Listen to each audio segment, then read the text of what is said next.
गृह खात्यासह शिंदेंची 12 मंत्रिपदाची मागणी आहे अशी माहिती सूत्रांची आहे। आम्हाला 61 आमदारांचं पाठबळ आहे, कुणाला कोणतं मंत्रिपद द्यायचं हे शिंदे ठरवतील असं संजय शिरसाट यांनी म्हटलेलं आहे। तर दिल्लीनं डोळे वटारले की शिंदेंना गप्प बसावं लागेल असं संजय राऊतांनी म्हणत टीका केली आहे।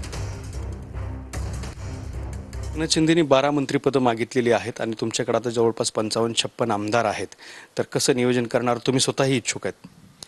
आमच्याकडे 57 आमदार आहेत, आणखीन 4 अपक्ष आमदारही आम्हाला जॉईन झालेले आहेत।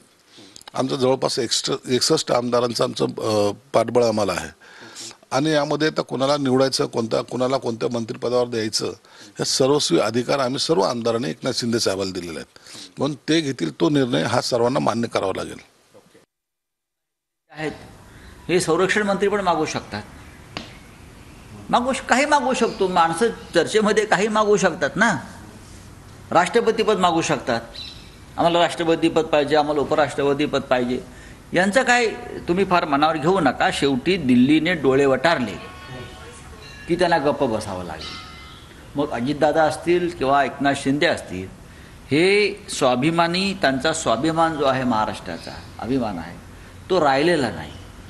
हे शरणागत आहेत आणि त्याच्यामुळे त्यांना जे हवं आहे ते मागतील, नाही मिळालं तरी सरकारमध्ये पडून राहतील।